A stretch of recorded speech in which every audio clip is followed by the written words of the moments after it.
What a year it has been. We've had our ups and our downs, but the message leaving this year and in this episode of the 312 podcast is optimism. Dan Titus, CEO, and Tad Goetcheus, President and COO of HRP, join me for this episode. We'll be hearing about business in the work hard section and sticking with Dan and Tad to hear what optimism means in the play hard section. We've also got a little surprise for those of you watching the podcast on the YouTube channel. You now will actually have something to watch. In keeping with those themes of optimism, we are testing out a video segment for the podcast. The Play Hard section will be available as a video segment on the YouTube channel. We love all our podcasting platforms out there, but make sure to check us out on YouTube to see how it went. Let us know what you thought and what we can do better next time. Like we said, 2022 is all about optimism. It's all about the good things that are to come. Now let's throw it to Dan, Tad, and myself for the work hard section.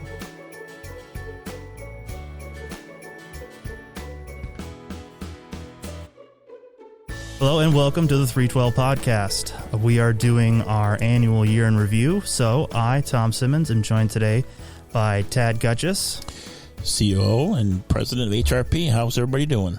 And Dan Titus, Chief Cook and Bottle Washer, among other illustrious titles.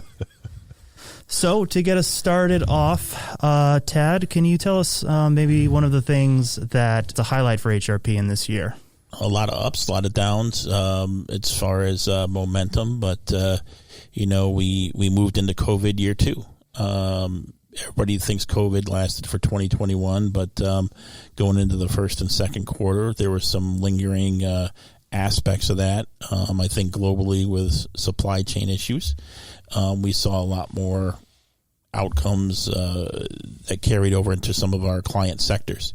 But with that, there was a lot more focus on improvement on the manufacturing side, a lot more activity, and a lot more growth that we saw in 2021. So there was quite a movement in activity on the EH&S environmental engineering consulting field in 2021. Dan, what can you add to that? The Delta variant definitely sort of changed the course of our year. I think everybody sort of expected that COVID was going to sort of wane in 2021, and yet the Delta variant and sort of the issues around vaccinations and all that sort of stuff really sort of perpetuated the pandemic, at least from an operations perspective here in the business. Tad's right, our EH&S practice has been really under pressure because, that business requires lots of travel, jumping on airplanes, going to people's facilities and so on and so forth. And first wasn't a lot of flying. That got better. But then still a lot of manufacturing operations, don't want outsiders in their facilities, just trying to protect against the spread in the facilities so they could stay operational. So the EH&S practice really was under a lot of pressure this year, and it lasted a lot longer than we thought it would. And what have the impacts on staffing and recruiting been? Oh, well, initially, you were watching the availability, and a lot of projects like 2021 were postponed.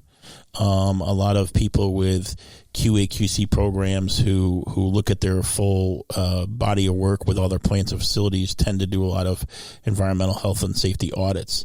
And with that, they would maybe scale back on some of the things that they wanted to do. But after a 2-year period, a lot of those companies came back when travel opened up, when people hit a point of a certain percentage of vaccinations, when companies figured out who could be allowed on plants, who could do virtual audits, who could do on-site audits, things like this. And we're experiencing almost a record number of audits in the second half of 2021, which honestly makes up for all of 2020 and 2021. So staffing and operational flexibility was stretched and pushed a little bit, and then also some development opened up. So recruiting and getting geologists, civil engineers, and environmental engineers was paramount. And we were able to get not only some experienced folks, some high-level experienced people with incredible resumes, but also some really talented recent graduates from really the Eastern Seaboard. What else did we see in terms of PFAS? I know that was a big issue this year. So PFAS has been kicking around for a while, and this year we've seen a lot of state regulations start to, be contemplated, but in certain areas they're actually starting to pass them. So states like North Carolina and New York, just to name a couple, are sort of really out on the forefront with respect to regulating PFAS. I think the PFAS era is upon us. The wave hasn't really started to crest yet, but it's definitely coming. And I know that we're going to talk a little bit about this moving forward, but in the infrastructure bill that was just passed through Congress and signed into law by the president, has I think it's $28 billion for PFAS remediation. I think I might not be exactly right on that number, but it's in that ballpark. So. Billions with a B, money that's going to get poured into states for the purpose of addressing this very widespread PFAS problem. So, if you count that aspect of the infrastructure bill as part of the 2021 PFAS story, we haven't really seen that money hit the street yet, but it is going to ignite the PFAS space, remediation space, significantly because of all of that government spending. So, not to take it lightly, but 2020, people in the know, experienced geologists, we've sampled PFAS for a while, and it seems like the general industry and that we're in started to spell the word PFAS at the beginning of the year. Yes, right. And in the middle of the year also we started to have standards. So, this is real. So it got a lot of people's attention. And now you hear about on people's budgets and projected work that, hey, sites are opening up. You got to go ahead and sample PFAS, and next year it's going to be included in things of this nature. So that's really going to be on the forefront too. And I was going to toss it Dan's way. Mention something about sustainability too. We've seen a lot of things in sustainability. Whether we want to talk about that now or in a little bit, but that's a big thing that's starting to happen. Yeah, it's a good point. We're making this sort of rotation, sort of long play rotation towards a sustainability practice, both from like a professional services perspective, but also sort of as like an internal lifestyle.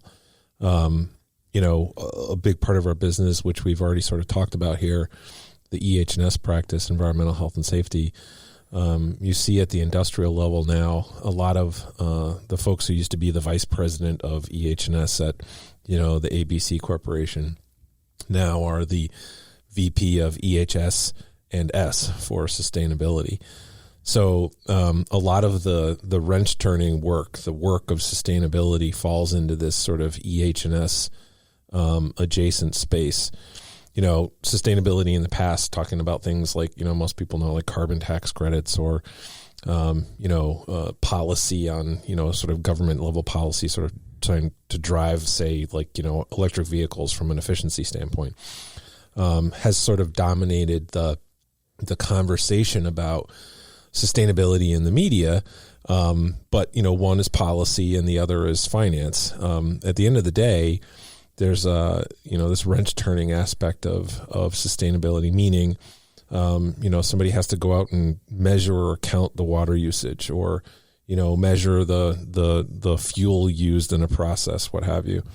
And that tends to end up in this EH&S space. And so, because of the way that we're organized, the way that we're built, it's just a natural, logical progression of our EH&S practice, call it sort of old school terminology here, but an adjacent core competency. So we can see quite clearly this emerging market that's going to be enormous. I don't even know how to wrap my hands around trying to measure or project what it's going to be, but it's going to be enormous.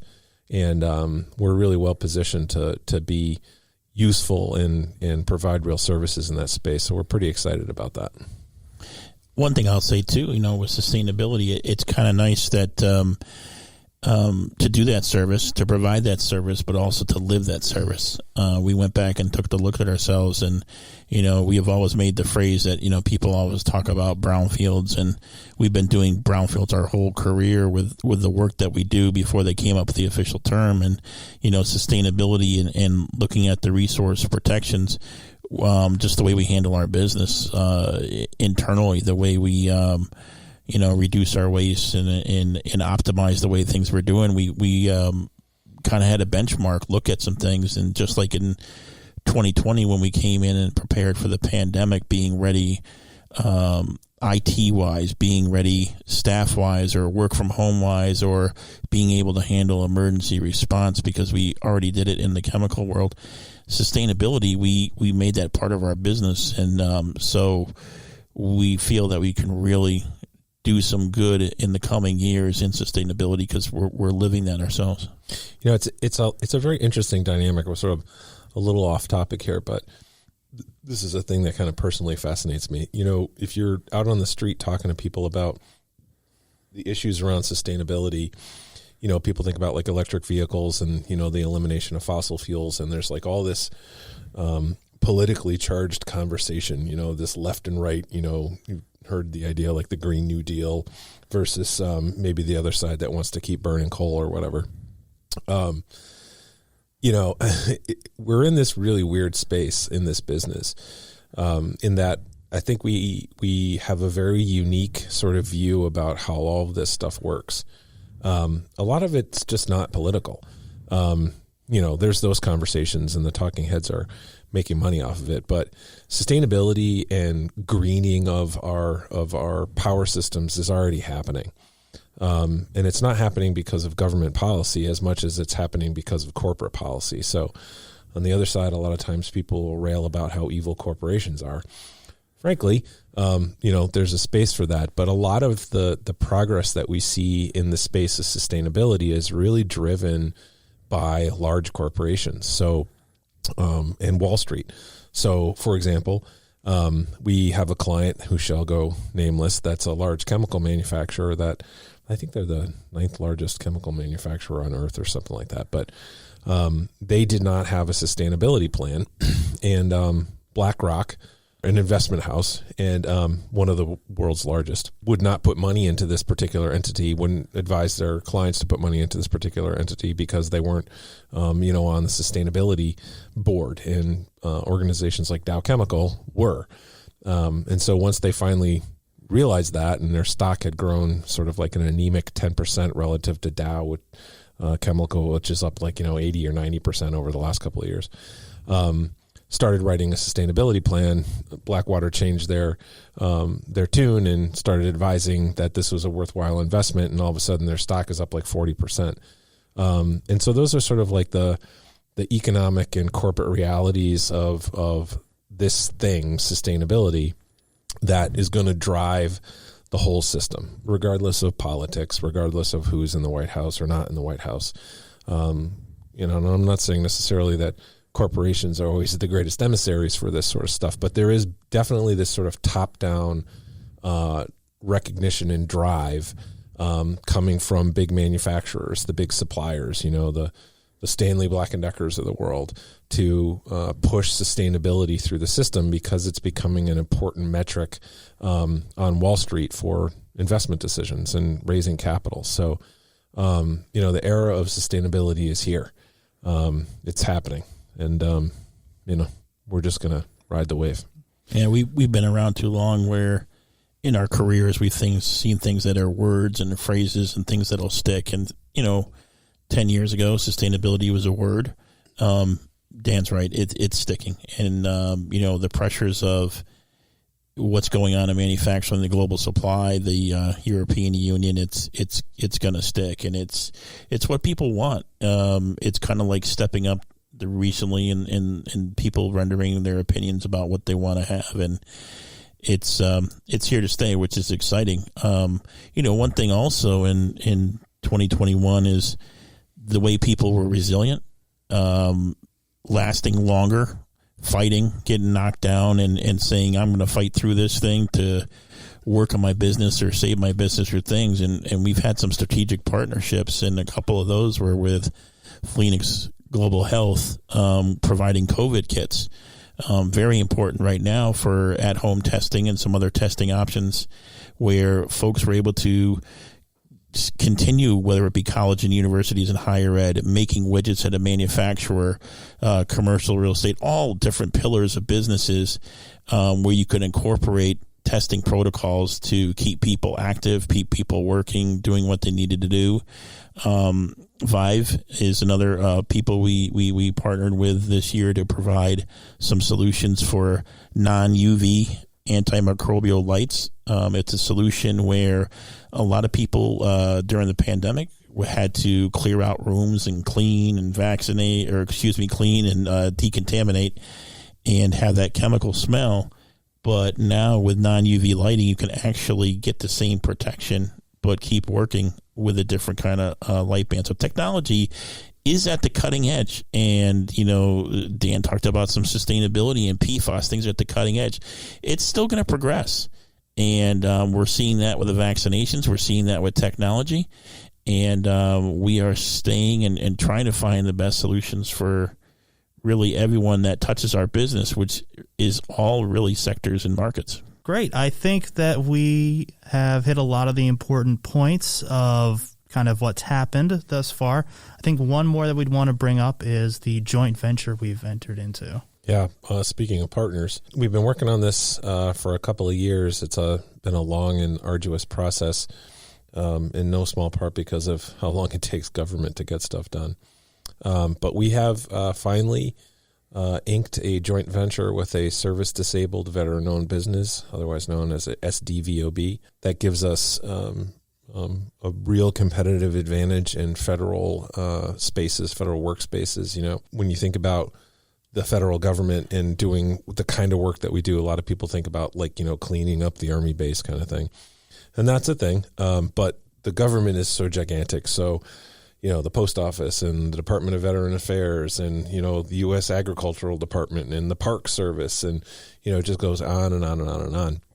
And our work, especially our EH&S business, touches almost all of those spaces. And so this joint venture, which has now been approved by the SBA, which is a key component of this, enables us with our partner firm, Thunderbird, to go after that kind of work. Basically, you know, it's his license and they get to grow off this work. So we're happy to contribute to, you know, that good cause, you know, helping a veteran grow a business.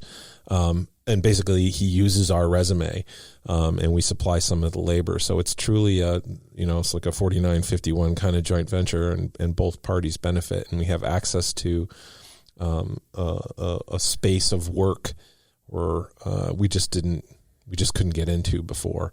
And because of the nature of the program, the federal buyers are really kind of obligated to give an SDVOB joint venture, you know, a little bit of deference and a little bit more consideration. So we're very excited about that on a going forward basis. I think that that's going to be a significant opportunity and revenue generator for us in the years to come. So we're very excited about that. So you said we've been working on it for a while, and I have to assume that we've had that relationship with Thunderbird for a while. Yeah. Is that the main reason that stood out as to why we wanted to work with Thunderbird specifically on this joint venture? Yeah, I mean, it truly is a collaboration. You know, listen, we're not the only SDVOB JV out there. It's been done before, but you know, it really is a sharing arrangement, and the federal process, the federal program requires you know, that the veteran or the veteran's business get a significant portion of the work. So you can't just go out and hire a figurehead and then keep all the work for yourself. The government got wise to that a long time ago. So you need to have a partnership with somebody that you can actually work with. Yes, the gentleman's name is Darby Hiddle. He's been a friend of the firm in various capacities for a number of years.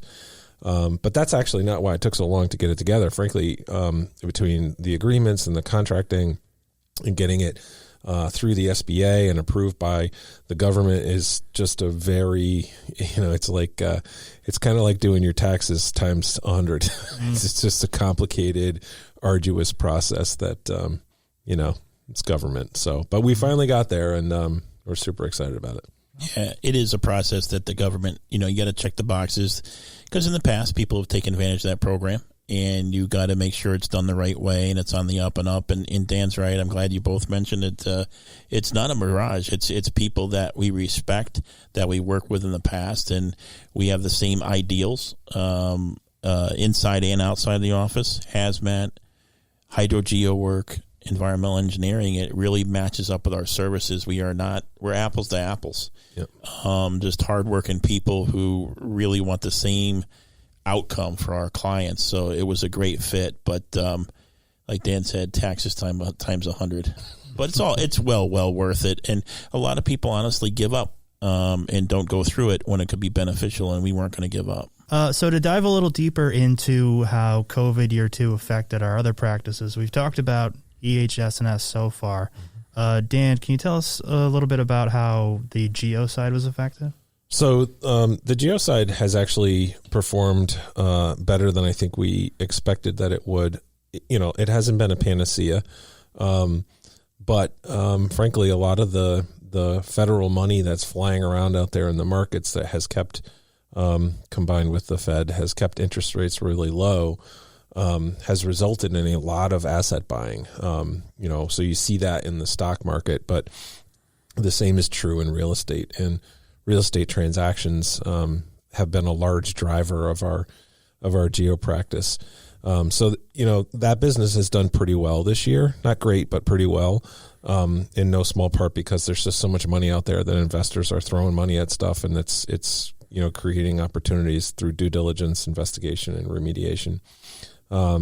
We've also seen some organizations that have kept certain kinds of remedial work at bay for a while because they didn't have the money or whatever. And one of the strange side effects of COVID is that certain industries, like say for example Amazon, are swimming in cash, and so those kinds of entities are just putting money into the system, into development and whatnot. We have a project currently just getting underway in East Hartford.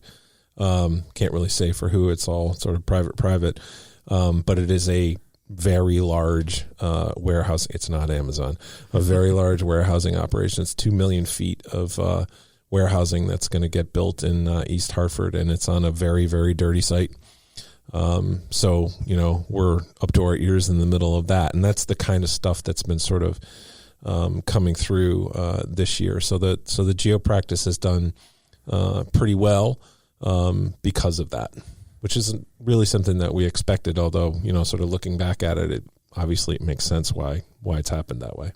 Yeah, money is cheap, rates are low, and when that's the people who want to moved, and, there's a lot of mergers and acquisitions going on now. Typically, it's usually back-end loaded towards the end of the year. It's been consistent throughout the year. In a conversation last week, there's 2 25-site portfolios that need to be finished before the end of the year. But with that, large projects with real estate means hazmat. There's mold renovations, there's hazmat renovations, mixed-use developments, manufacturing facilities going through that. And then when you tear things down and look at things and do your due diligence, that's when the geo starts coming. We've probably had more tank replacement jobs, and we're not talking 1 and 2,000 gallon tanks. Just last week alone, there was 2 40,000 gallon tank removals with replacements that were put in because of where money was at in the fiscal year.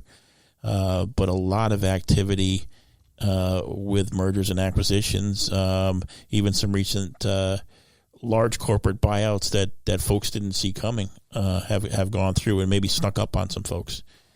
Yeah, Tad makes a good point. The hazmat practice, largely run out of our Missouri office, has been on fire this year, mostly like in low-income public housing sector, rehabbing low-income housing, obviously getting asbestos and that sort of stuff out is a good idea. But there's been a ton of investment in that part of the economy because interest rates have been great. So a lot of rehab work that's involved, abatement work and whatnot. And so the Missouri practice has been all over that this year and has done very well this year on that front. And how about the engineering side? Engineering. So civil engineering is sort of a mixed bag. It's been okay, but a lot of the work that we had been doing slowed significantly. I think it's just sort of like the peaks and the valleys, as it were. So if you look at the geo side, where due diligence is way up because people are buying, new assets, at some point down the road, they'll get to, improvement of those assets or building something new, which will require site packages, concrete, asphalt, drainage structures, etc., which is civil engineering. So I think some of that just isn't quite here yet. Probably not too far away. And then sort of the bright spot going forward, we touched on the infrastructure bill, but, there's going to be literally $1 trillion with a T dollars pouring into infrastructure, bridges, pipes, roads, airports, railways, et cetera, et cetera, et cetera.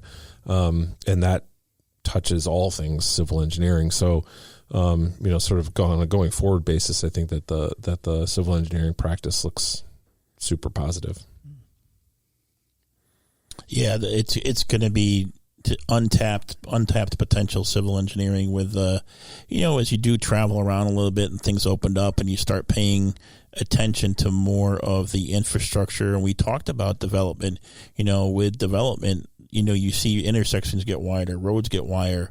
A lot of storm sewer projects have been upgraded. A lot of older cities who are trying to build back up in a historical aspect or a tourism aspect, really upgrading. And you can't be bigger unless you have infrastructure. If you're recruiting industry from overseas and they're coming to unpopulated areas, you need to have the support for someone to invest in your community. With industry coming back from overseas, people like General Electric and other large corporations, because of supply issues and other things coming back into the States, a lot of times they don't necessarily have the facilities to just open up from being mothballed. They have to either build new or renovate. So with that, it's really nice that we have the capability of what I like to do, soup to nuts, from due diligence, and you have your civil and hazmat and EHS practice. You really can take people from ground zero all the way through on the process. So it's nice having that complement of the engineering, because it really, I think, quickens the pace on a development project. I also think that this is another spot where HRP in particular has a lot to look forward to. Because, all of the things that are going to get built in the context of green infrastructure is also civil engineering. And there's not a lot. It's not always true that people out there on the street kind of put those two ideas together. But, bridges and highways and airports are obviously traditional civil engineering and infrastructure. But, everybody sees the solar fields going up all over the place. And what most people don't recognize is that underneath all of those panels, there are pipe chases and concrete footings and, site preparation and drainage structures and all that sort of stuff, which is just civil engineering. So, a lot of that sort of infrastructure, like solar panels, going in for power generation, requires some civil engineering. But what's unique about that is that often those kinds of facilities are built on dirty property. So most people are probably familiar with the idea of building a solar array on a landfill, because that's a thing. And it's a good use of otherwise wasted space for the purpose of green energy production. But doing that installation requires working in what I like to refer to as dirty dirt. And, most traditional civil engineering firms don't want anything to do with dirty dirt. They're not comfortable with it. They don't like it. It's icky. But that's what we do every day. So we have a real specialty in that space. And so as those sorts of facilities continue to expand, and they're going to, again, it's one of those things that's really not a political thing anymore. It's just happening. There's going to be a lot of opportunities for our civil practice in, let's call it, green infrastructure support in dirty dirt. So we're also pretty excited about that on a going forward basis. Yep, charging stations, another That's area another too. good one, yeah.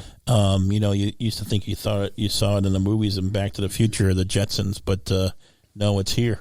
It's out there now, and it's going to be widespread. Speaking of which, I just saw an article, sort of off in the weeds here, but I just saw an article this morning. You might want to short your Tesla stock. Ford has invented a charging cable that can recharge a car in 5 minutes.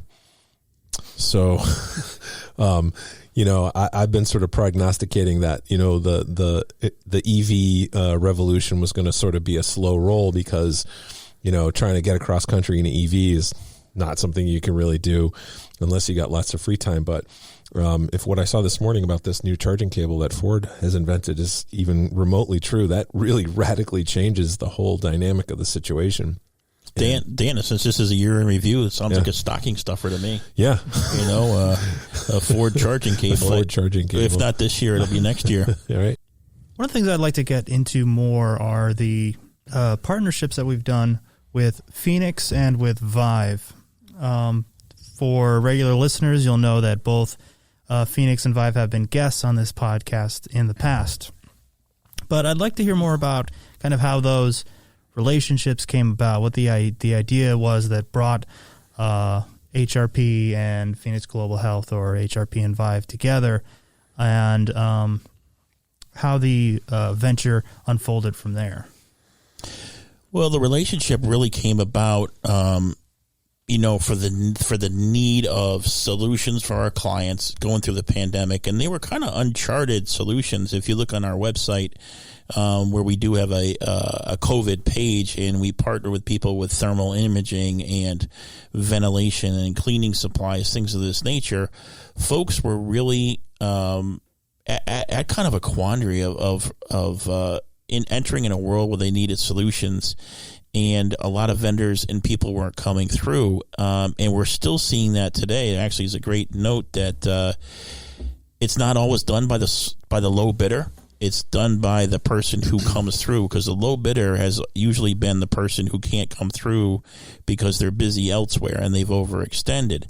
What we wanted to do was, with the relationships in our business, which is great in the environmental health and safety consulting business, you work with so many partners, and to work with people who have the same ideals about servicing your clients and being limber, mobile, nimble to go out solutions.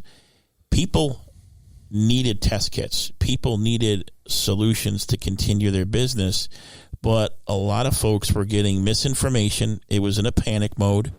We almost kind of, consulting at times, you put your arm around people and you say it'll be okay, and you take that mother, father, uncle, aunt approach, and you say this is how you can get some options. And through our relationships, we said, look, we really need people to settle some of our clients down and talk to them and give them options for the right way to do things at an affordable price. It's not about making and buying a Cadillac. Sometimes it's okay to get a Yugo. I don't know if it's ever okay to get a Yugo, but a Subaru maybe. Yeah, I've been using that example for years, so I always go for it. So people listen to this will go, oh, God, here he goes again. But, we really looked at the scientific knowledge. We believe in science. We're a company that has science. So we base it on CDC. We base it on the science-proven technology. And Phoenix and Vive just came about through relationships that we have and proven technology that would get people over the hump, get them over the goal line, as we say, to being a viable business to sustain what they had to do. And, we push people to the test. We don't partner with people just for the sake of, pushing off a problem. We expect our partners to perform as well as we do, if not better. And it was just a way to bring more people into the mix, and it's responded very well. I have one thing I'd like to say about staffing and recruiting, which kind of feeds into the positive ending aspect of what we're going to talk about. But the realities of staffing, everything that people have been hearing in the news, the great resignation and lots of job rotation. is true, and we're seeing some of that ourselves. And it's sort of here at HRP, I think kind of coming from Tad and Dan's perspective is sort of a interesting and at some level frustrating sort of reality. We're seeing staff get picked off, to lack of a better term, by some large entities that are waving lots of cash under people's noses. We are always benchmarking our salary levels. We now have data fresh yesterday from a rather large competitor headquartered in Manchester, Connecticut. Do some math.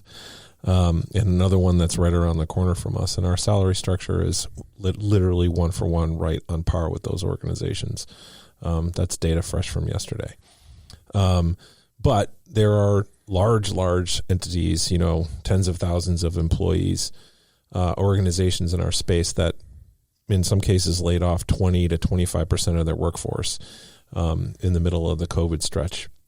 And, COVID in the A&E space was not as bad, from a work standpoint as people thought it was going to be. So those organizations saved a tremendous amount of money in salaries. So I'll just say it directly. They saved a tremendous amount of money on the back of their workers. Here at HRP, I think Tad and I are both very proud of the fact that through the entire pandemic, we didn't adjust the staff at all. We were able to figure out how to keep everybody employed, keep everybody safe, and, we took care of everybody. HRP took care of everybody is what I'm saying. But that has a cost. We suffered not this year, but the year before, just like everybody else financially.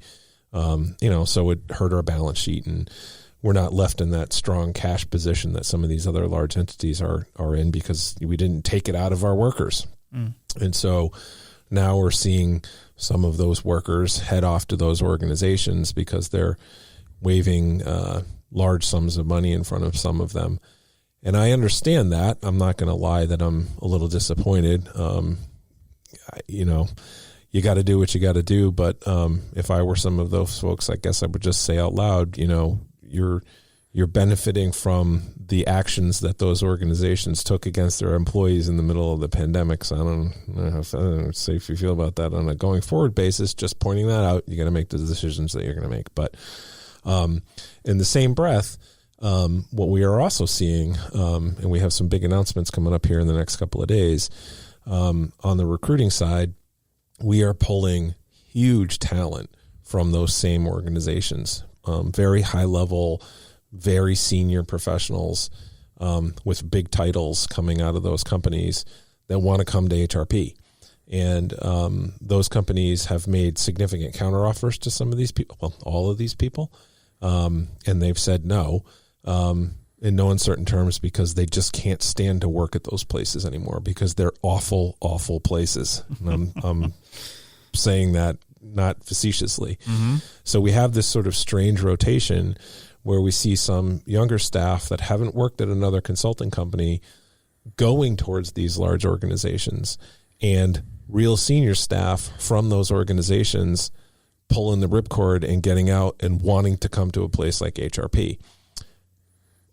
I just think that that's probably worth saying out loud, and maybe we'll give some people across the spectrum a little pause, because that is an important narrative that I think doesn't really get out there on the street very much. That strange dynamic of more junior people headed to those organizations that manage their finances on the back of employees, and very senior people from those organizations wanting to get out and come to a place like HRP. There's a very important story in there. And I think one of the things we can talk about on that going forward basis is how bright the future at HRP looks, and how, having weathered so much of what came about last year, this next year, and what we've been able to do thus far in this year, look very positive. Tad, what are some of the things that you're seeing for that? Well, I'm really excited for the future, and it's not just someone in the C-suite throwing it out there because you're supposed to say that with frosting on the cake. With what we have going in attracting this new talent, and I'm looking at the hydro dirty dirt projects and seeing large PCB sites, PFAS sites, our DEC contract, how we've been successful there with large projects all over the state, not just in one region. We're being pulled into several regions. Why? Because of our expertise and our people out there, our graphic and data management capabilities, and our GIS. We're getting more and more high-level EHS audits from other people. I'm sorry, Dan. Just to interject before you get too far down the road, an important side point with that DEC contract that Tad just mentioned, we just had our year-end review with DEC, and we were told that of the 10, and there are some of those giants that I was just referring to in the 10 contractors, we are their favorites. We are the easiest to work with. Yeah.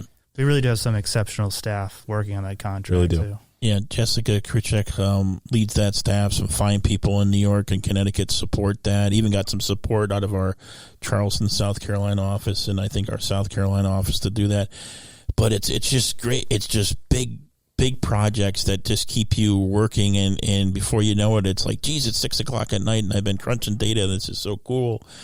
But it's positive because, what we're doing with our podcast and what we're doing with our YouTube, and we're getting more interest from folks in our social media and our LinkedIn and the topics that are out there. And it's getting bigger and bigger, and sustainability and how folks have seen opportunity to try things during the COVID and the pandemic times, and being allowed to pursue that and seeing the fruits of that labor. Huge air projects, more Title V's than we've seen in a while, and some PSD permits, and what Allison Teropoulos has leveled the standard of who we want to be in air. And it's only continuing, and we're just seeing this all about. But now people are calling us, hey, I want to buy a landfill, not just to put solar panels on, but I want to buy a landfill. Or, there's a lot of different things going on, and major projects for inner cities and redevelopment and in hazmat. And, we're at 40 states and 24 countries. Actually, today just got awarded a project in Canada for process safety management. For OSHA, what we're doing there, and that could lead to work at another 14 or 15 plants across the world. There's a lot of things out there for all of our pillars, and it's exciting. And we're being recruited as far as on a national basis to do speaking engagements because we're experts in our field. We're booked up starting through, the all of next year. We're not completely booked up, but we are, we're asked about to do a lot of things, which is great in all of our pillars. So we must. I'm excited. I think we're doing something right. That's what tells me. Yeah, I completely agree. I was just at a conference last week, mergers and acquisitions conference, and there was a lot of people buying, a lot of people selling, and there was a lot of money flying around the room. But the panel discussions were all about, what is it that investors are looking for in these professional services companies, and they're hitting on things like flexible workplace environment, competitive salaries, DE&I programs, those sorts of things. And was sort of sitting in the audience, sort of chuckling to myself as I sort of looked across at a lot of big organizations that had these sort of quizzical, perplexed looks on their faces. And I'm chuckling to myself because we do all of that. And a lot of the stuff that they're hitting on these boxes, we've been doing for a long time. They're not, ideas that we came up with, 3 months ago. A lot of them predate the pandemic, which is sort of a funny thing to say. So, we've been doing those things, and we sort of take the 10-minute, break between sessions or whatever, and do the glad handing out in the foyer. And, the private equity guys would come up and say, oh, HRP, who are you guys, whatever. And you give the 30-second elevator speech, and then you go back in and listen to the next talk. And then the next break would come, and those same people would be back all over me. Because they would go back to their table and look us up and find us on LinkedIn, and then find us on YouTube, and then find us on the website and go, holy cow, these guys are like, this is it. And they would come back and want to throw lots of money at us to buy the company, which we're not selling. So I'm just saying that out loud. But, it was funny to be surrounded by these people where a lot of these other organizations, look like they were lost looking for a date. So we're clearly doing something right in that respect. I mean, heck, we're here, doing a year-end C-suite podcast. There's not a lot of others out there that I'm aware of that do anything like this. So, another way that HRP is really, I'll say radically different in our space. And so, I've been saying for the last 6 months or so, and every day I feel it more. Yes, we have some, staffing and recruiting issues like everybody else does. But I think at the end of the day, our ethic in terms of the way that we handle employees and the things that we're focused on and the way that we engage in the business will prevail because it's the right way to run a business. So I think Tad and I both are pretty proud about that. But then also on a going forward basis, I have never been as optimistic about the future of this company as I am right now. And I guess I should sort of say out loud, that's not something we just cooked up last week either. So this coming year, HRP will be 40 years old. So not a new business. We've been doing this for a while. And in that context, I have never been as optimistic about the future of the company as I am right now because there's $1 trillion of infrastructure spending coming over the next 10 years. And we have critical infrastructure contracts, on-call contracts with state DOTs and utility companies and the New York DEC and so on and so forth. Those contracts are going to be dramatically impacted by that. We are perfectly positioned for pivots into sustainability and green infrastructure, which again, it's here and it's coming, and there's going to be a ton of energy in that space moving forward over the next 20, 30, 40 years. We're deeply, deeply engaged in, a flexible, just and equitable workplace where everybody has a shot. To really make a career out of, being an HRPer in ways that other places just can't offer. And also, mergers and acquisitions. There's been tremendous mergers and acquisitions activity happening out there. Huge companies merging together. And I actually see that as an opportunity for us as well, because, at the end of the day, and Tad sort of touched on this before, but, at the end of the day, this is a client service business, right? Like we're client facing professional services. And so the quality of our people, the quality of our staff, the quality of our services is elemental to what we do. It's elemental. And, if you're an organization that's got 50,000 employees, the fact of the matter is that, in order to feed that kind of a machine, you have to offer at some level something that's mediocre. You just have to. You can't manage that many people effectively towards, high quality. You just can't. And they probably would argue with me about that, but I think the facts are the facts. And in a company like HRP, we're small enough where, we can get belly to belly with everybody in this company and focus on career development and career growth and aspirations and, making sure everybody's got Band-Aids on their boo-boos and so on and so forth. And so I think because of that, we are fundamentally in a better position to offer, on average, a higher level of quality service than our large competitors. And back to that elemental point, that means that our average employee should be better than their average employee because we can cultivate that more carefully. And then once we've cultivated that, we do cultivate that, but once we've done that, we pour that into all of these market spaces and opportunities. We're going to just rage.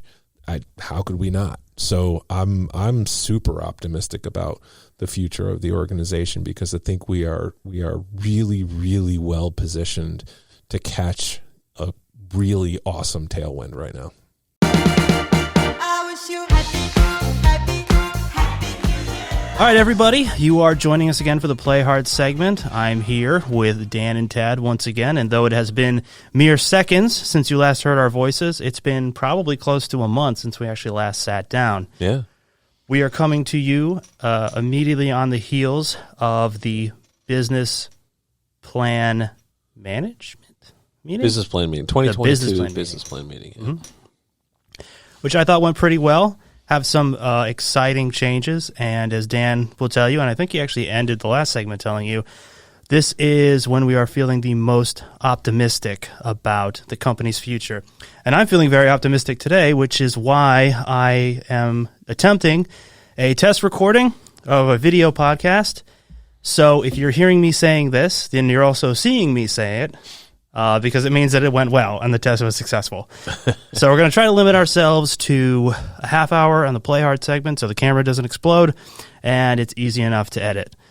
So, guys, how are you doing? I guess we should start with what were you drinking today? And I have a Stella Artois. Mm-hmm. Classic.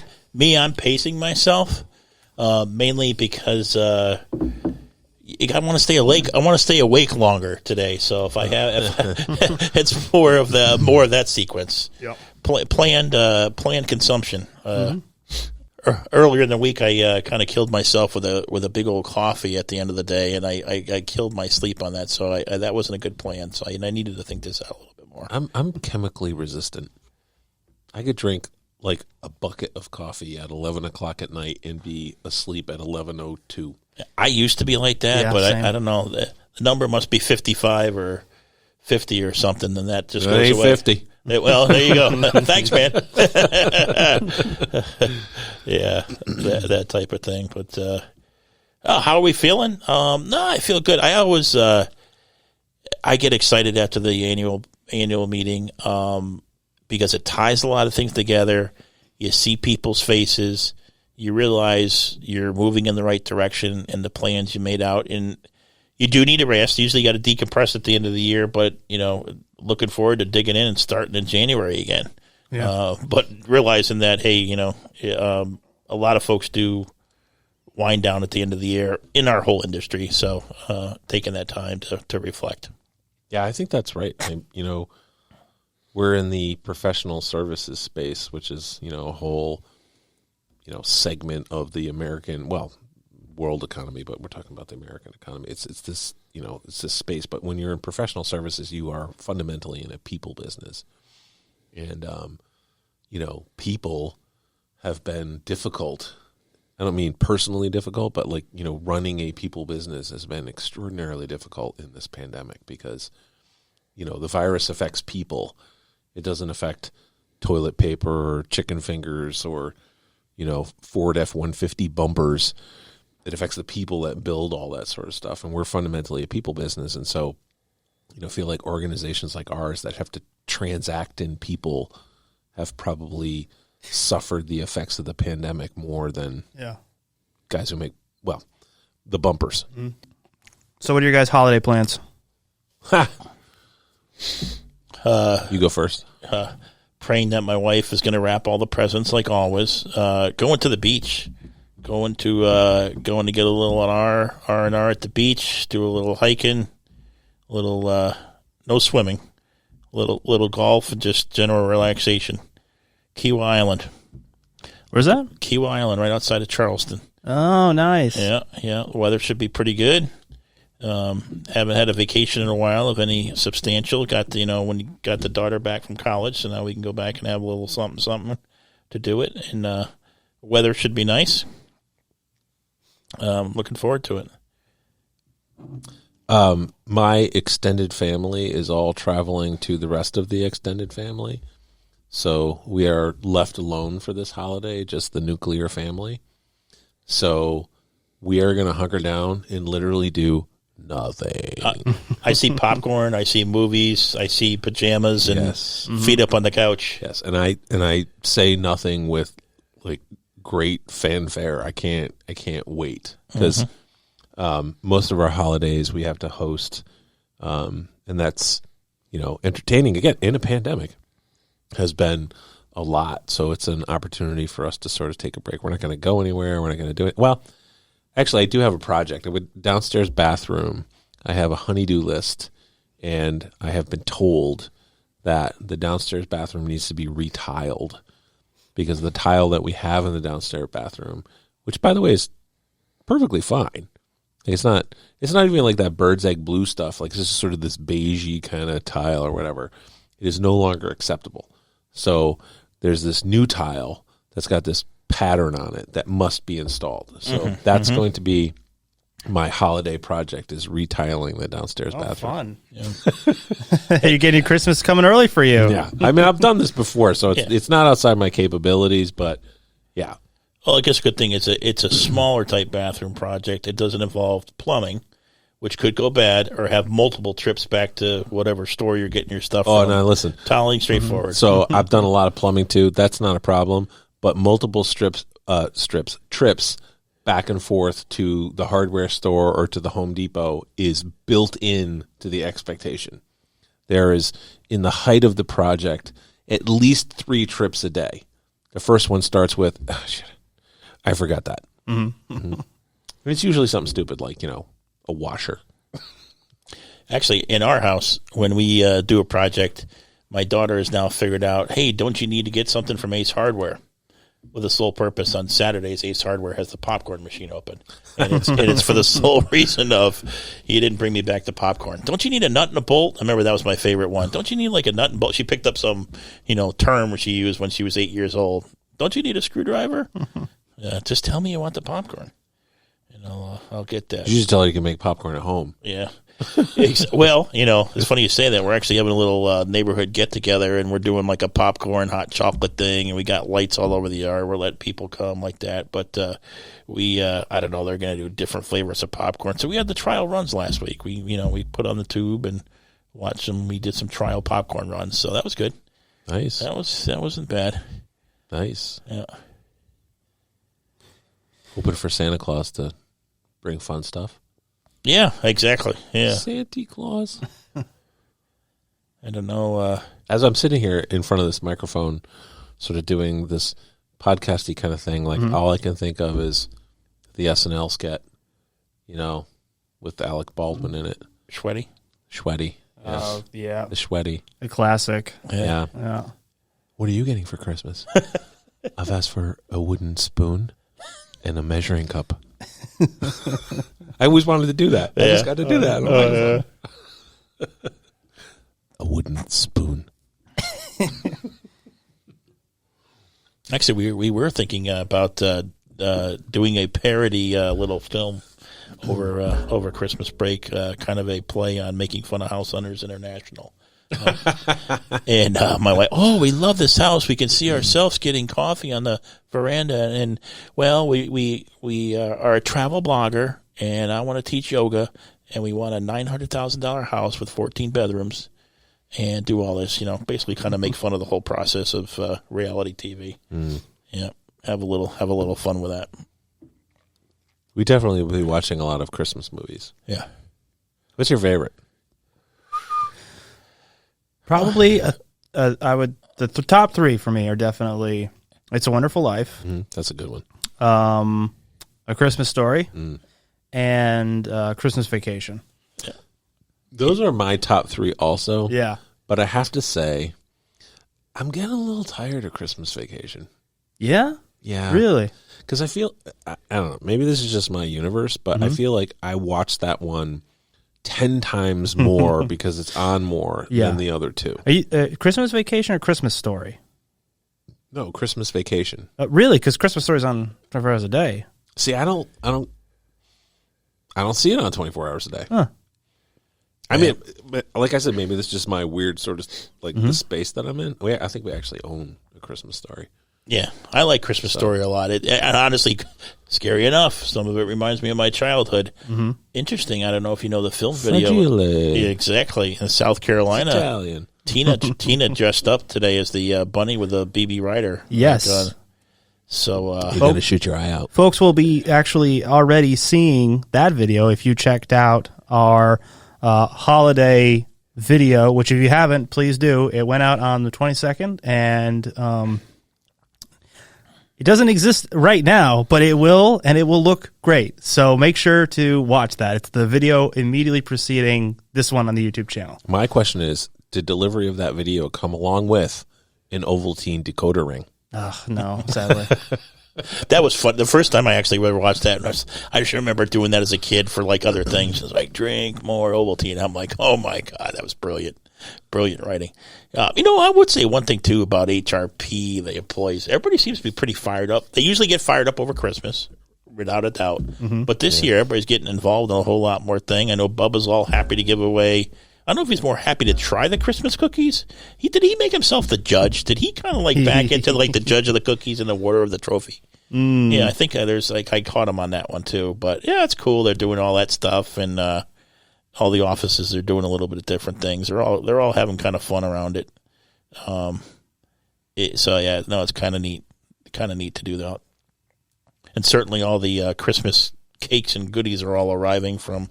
It's picked up this year. Yeah, it has. You know, all the vendors and landlords and people are kind of just sending goodwill to each other too. And you have to talk about things now in like pre and post pandemic, right? And pre-pandemic, we used to get like there was no room in like the coffee room countertop for all of the the nonsense goodies. Like there was no room. Yeah. Mm-hmm. And then the pandemic hit, and there was like a cookie. And nobody wanted to eat it because you didn't want to take somebody else might want it, like so like the ad cookie stayed there for like a month and then just sort of got hard and whatever, and it was a sad cookie, right? But this year like it's not back to pre-pandemic, but the amount of goodies that are rolling in is substantially greater than it was in the last 2 years. Oh, absolutely. One thing I don't miss is when we'd get the fillet of smoked salmon and someone would crack it open, take one bite, and then just leave it there. Yeah, see, now that's totally pre-pandemic. Yeah. There's no smoked salmon sitting around anymore. Like that's that's almost like abuse. That's almost like that's a pure crime is what that is too. You want to send the all-call, hey, has anybody, trick them, hey, who tried the salmon? The smoked lox is here. Yeah, I tried to get him. Yeah. But then, no, everybody they'll make the extra stuff for their family. I know we have a couple people out there that like their home family recipes. Most of them are good. Some of them aren't. So it's almost like when your aunt comes over, oh, yeah, these are the best creamed onions ever, because you don't want to piss off your aunt. So, like, a Jell-O mode with cat food in it? Oh, absolutely. It's that. And I'm going to keep making the references. I'm just saying. There's some people out there that make like their family like rum balls and stuff, and you're like, oh my god, these things are heinous. But you're like, oh, it's great. Thanks for bringing them in. Yeah. No, you're right. I think it is. I think that it was nice to see that. It was nice to see during this annual meeting we got those clumps of people together, 3s, 4s, 5s, everybody just. Yeah, telling stories, shooting the shit. Some people talking about vacation plans. Some people talking about PCB. Some people talking about whatever. But they were all together talking about it, so that was cool. It really felt like the old days today to see everybody out there. It was great. Yep, full house. Some people standing, some people leaning, some people sitting. It was, but everybody was face forward, and it was nice. Yeah, no, it's good. It's good stuff. Yeah, I guess we'll start to really know 24 to 48 hours from now. How's that? How good it was or it wasn't. Oh, yeah, I got away. Yeah. Yeah. It takes a while for the stuff to sort of creep through the system. Yeah. Get the slides out on the on hike. People go check back the slides, the one slide. What were they talking about? Yeah. That's the environment that we're in, and we relish that, but it is fascinating.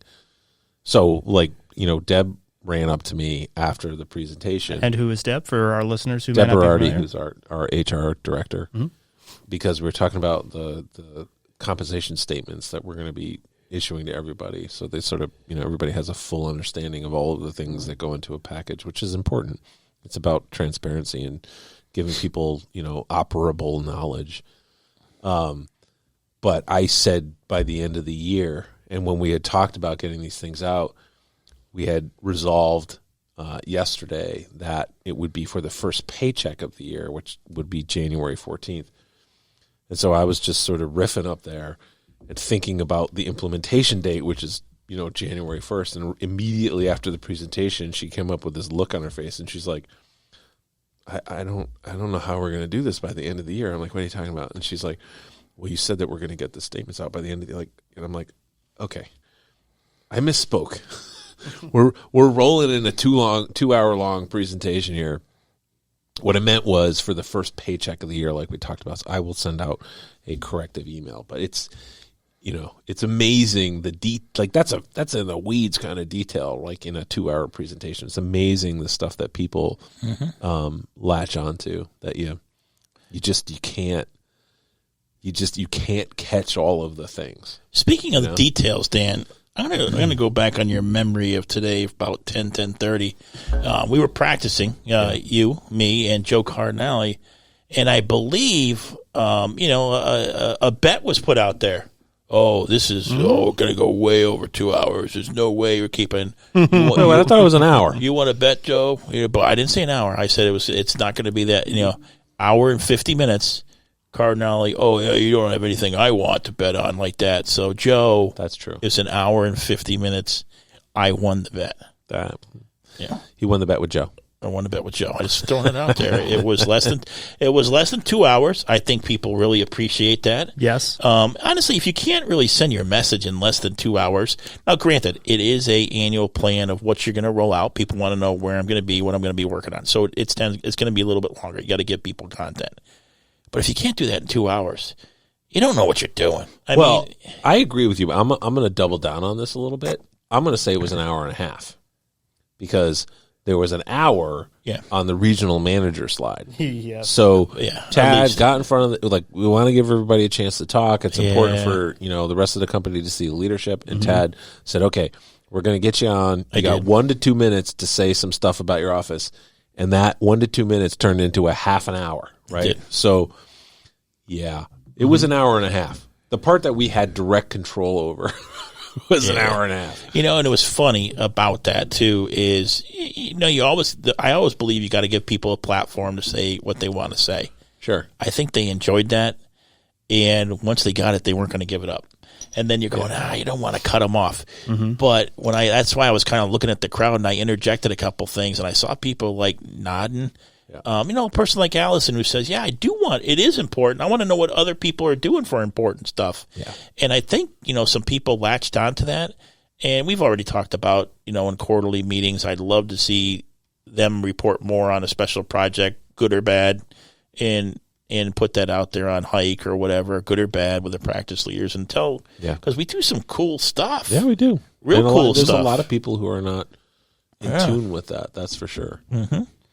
But moving forward in 2022, from a social media perspective, we have to figure out a way to get more cool project stuff out there for people to consume, including HRP people. Yeah. One thing that has been a big deal for me, at least personally, in the last year, and I kind of feel like this is happening in the company generally, but I don't know that I really hear much about it, is how we're coming together as a company and not just kind of sectioned off offices that don't really interact with each other. Getting to go to South Carolina, I met these people. I was only there for like a week, and I have tremendous affection for them now. I loved working with them, and I can't wait to see them again. 5 days you left as a brother. Yeah. I mean, you really did. It was great. Yeah. I finally got to go up to the New York office after having been here for so long, and it's fantastic up there. They're great folks. They, so hospitable. We went over to the distillery that's right next door to the place afterwards and just have a great time. And it's I feel like a lot of people too who are in one area are getting to now work in some of the other regional areas. And I think that's so great for the company and for the people who work here. And I always tell people, if you get a chance to go to any of our regional offices, you should really do it because there's so much to look forward to there. I take that very personally because when Tad and I came into these positions, we came from the days of the clans.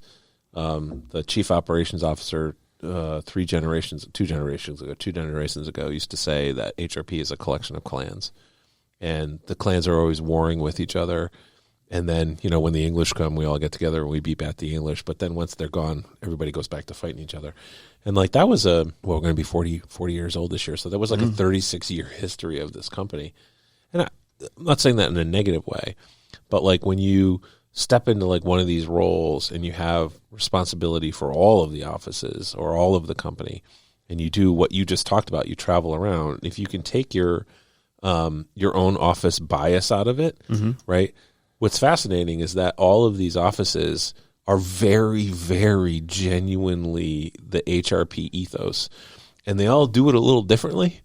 But you go there as like a traveler like you were, and you can get into one of those offices, and like within a couple of hours, you're like, this is kind of like home. Like it's a little different, you know. One's kind of maybe got a little southern flavor to the way that they do it, or you know, an upstate New York kind of. But it's very the fundamentals of it are very similar, and so it's always been a goal for me and Tad to break down those barriers and celebrate the regional differences that are the character of the company, but the underlying ideas, it's really all the same thing. Yeah.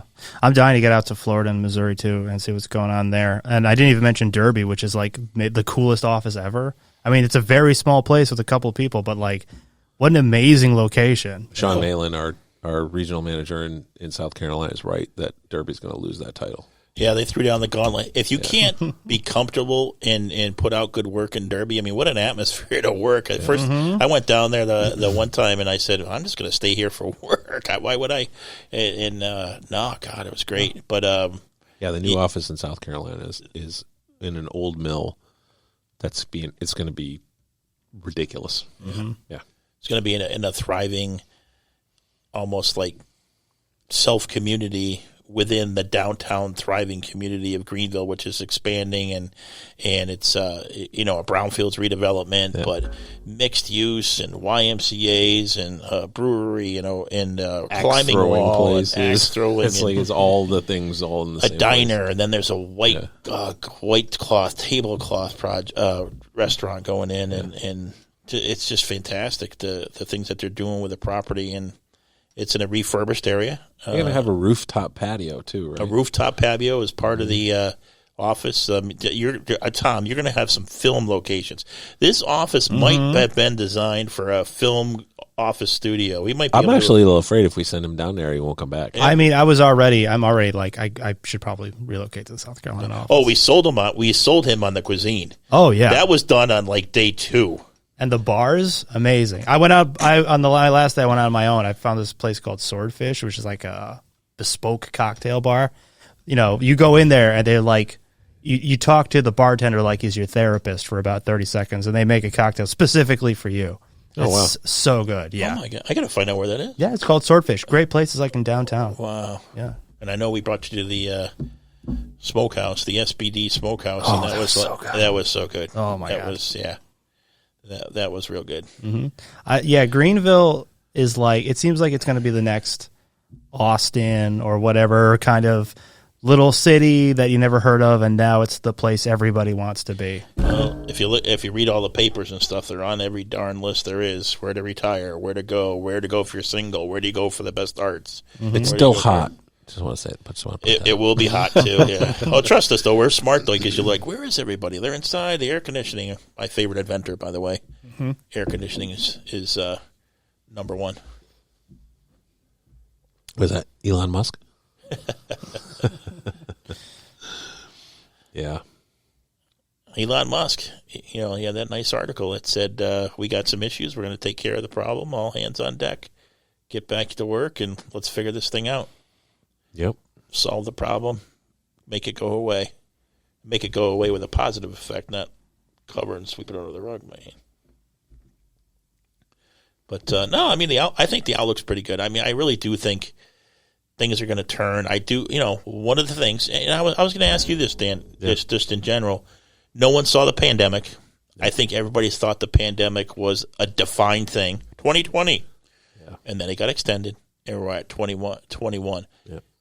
Correct me if I'm wrong. This is an economics question. This is a history question. When was the last time we had inflation this high? And is there a generation now that has never seen an inflation this high? You and I have seen this before in our life. The 70s. The 70s. And we were kind of, 6, 7, 8 years old. But we saw it, and we were cognizant enough as within our families to know what it meant. I actually remember sitting in the gas lines with my parents. Yeah. Where, odd or even. Yeah, the last number on your license plate kind of dictated. I still remember that. Yeah, I don't think society as a whole right now, they see the prices, but they really don't know what the inflation really means and how it affects. I think some people are going to be caught a little bit wide-eyed with that. Yeah, you're probably right. Yeah. That's what makes me fear that, it might not be Omicron that's going to drag this thing a little bit more. It's going to be the inflation and how people react to it. I'm kind of hoping that the Federal Reserve has a better understanding of those issues and more tools than they had back in that era, that they can manage all of this. Who knows? Yeah. Macroeconomic issues are mind-numbingly large and complicated. So we could also just raise taxes on the wealthiest to take some money out of the economy, but that'll never happen. There's that. Yeah. We're out there. We're supposed to be one of the smartest nations. We've got history behind us. Hopefully the smartest people are put behind the control. We obviously can't handle that. We need some other folks in the government to take care of that. Hopefully they do the right thing to make it happen. But I kind of think serving in Congress, Senate, President should be done like jury duty, because I really feel like if you were to just take any random group of people through the country, they do a better job than the people we have right now. I think honestly, with all the issues, one of the most criminal things out there, might be harsh, but I'm going to go there, is not having term limits. I mean, get in there, knock it out. We'll give you 2 term. Okay, I'll even give you 3 term limits. Still, I think it's too much for certain things, but come on, let's get some stuff done. I mean, there's, that you're there serving people, not, growing a taproot. Yeah. I don't disagree. The congressional term limits the congressional term is 2 years. That which is, and maybe in the context of term limits, maybe congressional term limits should actually be longer, like from an election cycle perspective. Absolutely. You get elected to Congress, you go there, you do the work for a year, which is not a lot, and then the next year you're in an election cycle again, so you're campaigning. So, well, it's not a lot because you're not in session almost half the time. So it's almost a half a year. No, exactly. Who thought of that? But it's so protected. Senate 6 years, I believe. That makes more sense to me. Absolutely. But that would be great to do it. But it'll be interesting to see what the Reserve's going to do with some things. Well, they announced yesterday that they're going to increase rates 3 times this year in 2022. Okay. They're saying it in advance. Yeah. And the markets responded positively to that. So I don't know. We'll see. It's just the new fresh hell. It's always something. You got to have the newest thing. But you know what? Here at HRP, we're going to get through it. Absolutely. 40 years. We'll do it again. We'll do it another 40 just to pound away at the goal line and keep going there forward. Because guess what? There really is no other choice. You just, hey, you bounce back. And there's worse situations. There's worse countries in the world to be. There's more challenges, and you hear a lot of those rah-rah talks and things like that. But sometimes the biggest obstacles are what people make themselves. Yeah. So and looking around, I actually looked around the room today at the business plan meeting. I did. You were talking. I was paying attention to you. The Lord gave me big ears, so I had one ear on you and one ear on the thing. I always do say that. I've always had that ability, actually, to listen to 2 or 3 conversations. Was the one going, blah, blah, blah, blah, blah, blah, blah, no, blah, not blah, at all. Not at all.